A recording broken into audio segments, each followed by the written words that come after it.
শীতের সন্ধ্যায় এমন গরম গরম আদার চাপটি খেতে কিন্তু বেশ দারুণ লাগে।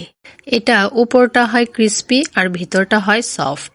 বানানো খুব সহজ আর খেতেও অনেক মজা হয়। তো আমি একটা বাটিতে কিছু পেঁয়াজ কুচি নিয়ে নিলাম। এখন দিয়ে দেব মেইন উপকরণ আদা কুচি।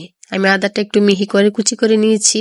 এখন দিয়ে দেব কিছু ধনেপাতা কুচি, কিছু কাঁচামরিচ কুচি আর স্বাদ মতো লবণ। সবগুলো এখন হাত দিয়ে একটু মেখে নিব। আবার দিয়ে দেব 2 কাপ ময়দা আর স্বাদ ব্যালেন্স করার জন্য 1 চা চামচ চিনি।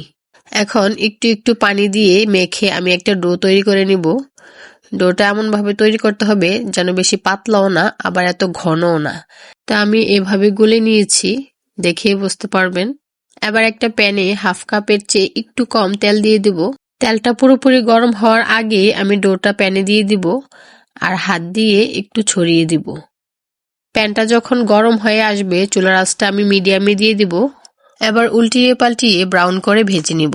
তো ঝটপট বানিয়ে নিলাম গরম গরম মচমচে আদার চাপটি। শব্দ শুনেই বুঝতে পারবেন এটা কতটা ক্রিস্পি হয়েছে। এটা চাইলে এভাবেও খাওয়া যাবে, আবার সস দিয়ে খেতেও দারুণ লাগে।